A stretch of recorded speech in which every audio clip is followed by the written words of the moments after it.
Ora, bem-vindos aqui a mais um vídeo no canal Notícias à Sombra. Hoje o tema que escolhi foi sobre a situação geopolítica no Taiwan. E escolhi este tema porque estamos a atravessar um período em que a China está a atingir cada vez mais poder e a ter cada vez mais influência a nível global, numa altura em que também os Estados Unidos, por outro lado, estão em queda, claramente, e já não representam o poder que representavam anteriormente.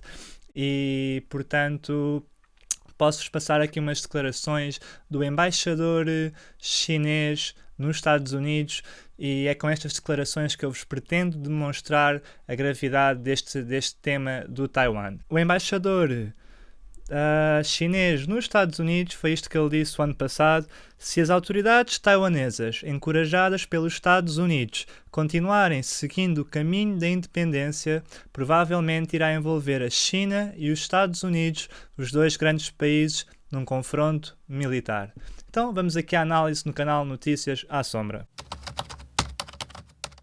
Então, antes de começar aqui a análise, gostava também de vos dar um pouco de contexto, não é? E localizar, primeiro que tudo, aqui o Taiwan no mapa. E como podemos ver, está bem aqui perto da China, não é? A alguns quilómetros, e aqui no mar, perto da zona das Filipinas, perto do Vietnã e a sul do Japão e da Coreia. A nível histórico, o Taiwan atravessou alguns períodos em que era independente, foi inclusive até uma colónia dos holandeses no século XVII, salvo erro. Teve também períodos em que era dominado ou em que era governado pelo Japão. E foi exatamente depois da Segunda Guerra Mundial e depois das bombas atómicas atingirem Nagasaki e Hiroshima, depois do Japão se render aos Estados Unidos, foi exatamente aí que o Taiwan voltou a pertencer à China. No entanto, ao mesmo tempo, a China atravessava um período de revolução, a revolução que terminou com os comunistas no poder, e atravessava também um período de guerra civil entre os nacionalistas e, obviamente, os comunistas.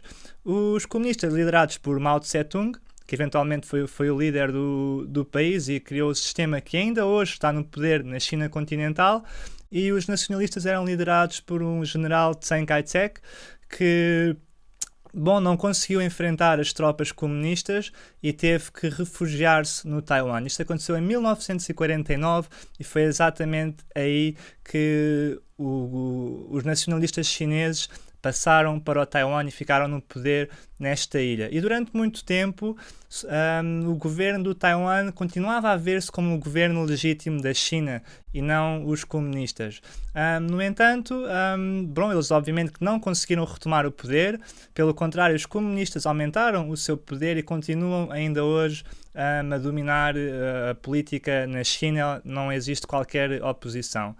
E foi em 1972 que a China, depois de algum período de instabilidade, fruto da Revolução Comunista, a China finalmente abriu as suas fronteiras e começou a estabelecer acordos comerciais com outros países, nomeadamente com os Estados Unidos. Foi em 1972 que a China acordou pela primeira vez acordos comerciais com os Estados Unidos, e quando eles começaram a fazer as primeiras trocas, e obviamente que todo o mundo beneficiou com esta abertura da China.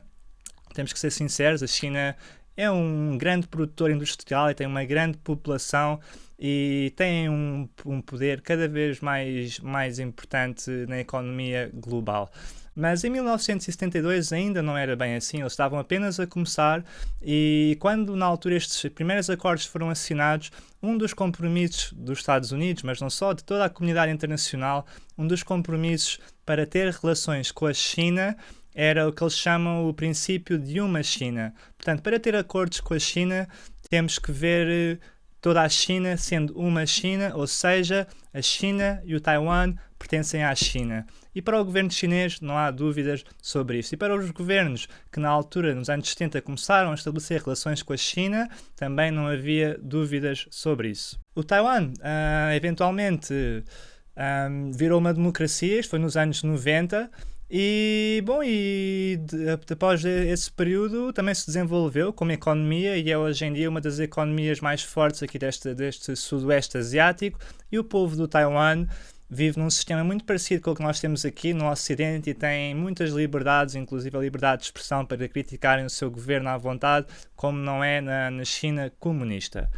Para além disto, o Taiwan tem um papel muito significante na economia global. O Taiwan é o principal produtor de chips e posso ler aqui diretamente de um artigo do The Economist, que diz que, passo a citar, o Taiwan produz 60% dos semicondutores do mundo e produz mais de 90% dos semicondutores mais avançados do mundo. Portanto, veja-se bem isto, o Taiwan produz mais de 90% dos semicondutores mais avançados do mundo. Portanto, se vocês estão a ver este vídeo no vosso iPhone ou no vosso telemóvel, smartphone, se estiverem a ver num computador ou numa Smart TV, é muito provável que existem aí componentes produzidos no Taiwan, independentemente de depois o produto final ser construído na China, como é a maioria dos casos quando se fala de produtos eletrónicos. Componentes muito importantes como os chips e semicondutores são na sua maioria produzidos no Taiwan. Bom, obviamente que ninguém quer uma guerra aqui, não é? Porque se houver uma guerra, todo o sistema eletrónico pode atravessar grandes dificuldades, porque se esta produção de chips no Taiwan sair do mercado, então, bom, simplesmente não existem alternativas. Apesar de que outros países estão a tentar aumentar a sua produção de chips, e esta grande empresa do Taiwan, que é a Taiwan Semiconductor Manufacturing Corporation, esta empresa também se está a expandir, inclusive para os Estados Unidos, mas todo este processo, devido ao grau elevado da técnica e dos instrumentos que é preciso para construir estes semicondutores, portanto todo este processo vai durar muito tempo, portanto ainda nos próximos anos o Taiwan vai ser o grande produtor de chips e de semicondutores. No entanto, o presidente chinês Xi Jinping já prometeu a reunificação, como diz aqui este artigo da BBC. Xi Jinping diz que a reunificação será conseguida. Ele aqui não especifica se a reunificação do Taiwan para a China se será pacífica ou se será violenta. Ele simplesmente diz que será conseguida. E ele também ameaça os Estados Unidos. Porquê? Porque, bom, oficialmente os Estados Unidos não reconhecem o Taiwan como um país independente. Oficialmente os Estados Unidos reconhecem o Taiwan como uma província da China, porque para ter acordos com a China é isto que é preciso. É preciso reconhecer a situação desta forma. E por isso vamos ver aqui neste site, em inglês, Forum on the Arms Trade. Este site tem aqui muito especificadas as vendas de armas dos Estados Unidos para o Taiwan, e desde a administração do Obama já foram vendidos mais de 40 mil milhões de dólares em armas dos Estados Unidos para o Taiwan. E para além das armas que os Estados Unidos fornecem ao Taiwan, não só, também existem militares americanos no solo taiwanês facilitarem com o treino e ensinarem como utilizar estas armas. Portanto, obviamente que os chineses não estão nada satisfeitos aqui com a posição dos Estados Unidos, porque os Estados Unidos, nos acordos que assinaram em 1972, concordaram com o princípio de uma China e concordaram com o princípio que o Taiwan faz parte da China. No entanto, agora vendem armas ao Taiwan e não só têm os seus militares no solo a dar treino aos militares do Taiwan.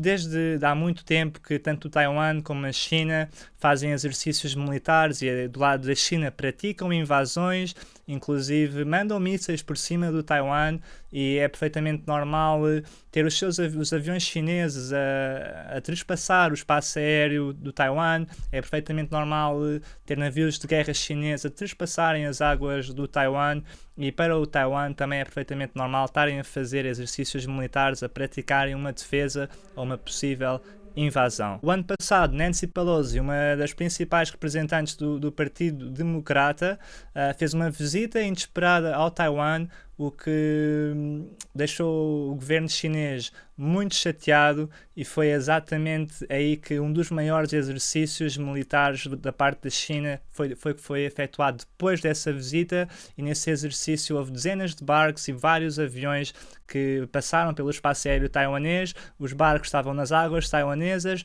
e foi exatamente aí que eles praticaram com mísseis que sobrevoaram a ilha do Taiwan. Obviamente que para o povo do Taiwan, presumo que isto deve meter medo, não é? Ninguém quer uma guerra no seu território. E gostava de partilhar convosco também um artigo do Carnegie Endowment for International Peace, que é basicamente um think tank americano, e portanto é um think tank que também está muito associado à política internacional americana, e portanto temos sempre que analisar isto tendo em conta que será de certa maneira, ou seja, que não será muito imparcial, que tem a sua parcialidade americana. Mas o que eles dizem aqui neste artigo é que neste mês, e este artigo é de 17 de agosto do ano passado, portanto foi exatamente na altura que a Nancy Pelosi visitou Taiwan, neste mês as tensões no Estreito de Taiwan atingiram níveis não vistos em quase 30 anos. Isso foi o que aconteceu o verão passado, depois da visita de Nancy Pelosi ao Taiwan. E agora, recentemente, tem havido, está a acontecer nesta semana 2 desenvolvimentos interessantes, que é a presidente no poder do Taiwan está a visitar os Estados Unidos e apesar de não ser uma visita oficial, ela diz que é uma visita mais com um intuito comercial e de parcerias económicas, mas acho que podemos assumir que também terá o seu quê de político e acho que podemos assumir que provavelmente poderá reunir-se com representantes do governo americano. O atual partido no poder é o partido que defende fortemente a independência do Taiwan e é o partido que defende fortemente a sua relação com os Estados Unidos e que quer continuar o abastecimento de armas de forma a ter meios de defesa caso a China um dia venha a invadir. No entanto, enquanto isto está a acontecer, enquanto a atual presidenta do Taiwan visita os Estados Unidos, está a acontecer um acontecimento que nunca ocorreu desde 1949, que é um anterior presidente do Taiwan, presidente que foi presidente desde 2008 a 2016, ele está agora a visitar a China. Pensei nisto, nunca desde 1949 um representante político do Taiwan visitou a China e está a acontecer agora neste preciso momento. E uma das declarações aqui deste ex-presidente do Taiwan foi que exatamente vou-vos passar aqui a citar este artigo da Reuters, declarações do ex-presidente do Taiwan, diz que as pessoas de ambos os lados do Estreito de Taiwan são chineses e ambos são descendentes dos imperadores. Portanto, aqui comentários do ex-presidente do Taiwan, que representa um partido que venceu as eleições regionais, não são as eleições para fazer governo, mas são as eleições lá para as autarquias lá no Taiwan, semelhante, e este partido obteve muitos bons resultados nas últimas eleições e é um partido que com certeza vai disputar a liderança do governo no próximo ano com o atual partido que está no poder. Portanto, aqui podemos ver como estas eleições no Taiwan poderão ter um grande impacto na política mundial, porque de um lado temos um partido que recebe o apoio direto dos Estados Unidos na forma de armamento e um partido que se prepara para defender a sua independência e um partido que tem uma retórica contra a China, e do outro lado temos um partido cujos representantes visitam a China, ou pelo menos um dos representantes visitou a China. Temos um partido que diz que o povo do Taiwan e o povo da China são descendentes dos imperadores e que são os dois igualmente chineses. Portanto, aqui nas próximas eleições, que serão em 2024, portanto já no próximo ano, acredito que, basicamente ali o futuro geopolítico do Taiwan pode ser decidido nas próximas eleições. E não só, obviamente que isto terá também, esta situação não se concentra apenas no Taiwan, mas os impactos das próximas eleições no Taiwan poderão sentir-se no mundo inteiro e nós obviamente aqui no canal somos sempre em nome da paz, portanto não queremos guerra, não queremos morte, não queremos destruição, não queremos ver as nossas economias prejudicadas por sanções e coisas do género. Nós queremos as populações amigas e os nossos líderes apertarem as mãos como homenzinhos que devem ser e queremos ver as situações resolvidas de forma pacífica. A situação aqui no Taiwan tem algumas semelhanças com a situação da Ucrânia, no entanto, o Taiwan em termos económicos e geopolíticos é muito mais importante do que a Ucrânia, não é? Nós numa altura em que estamos a fazer aqui a transição digital e numa altura em que cada vez mais daquilo que é a nossa vida em sociedade passa para o mundo digital, portanto os componentes produzidos no Taiwan, os chips e os semicondutores estão a ganhar cada vez mais importância e é um facto que nós dependemos do Taiwan para este tipo de produção. E não só, imagine-se as consequências de uma invasão chinesa, imagine-se se nós aqui no Ocidente aplicássemos as mesmas sanções que aplicámos à Rússia, se as aplicássemos à China. Não é? Imaginem o impacto que isso iria ter não só na economia chinesa, mas também na nossa economia.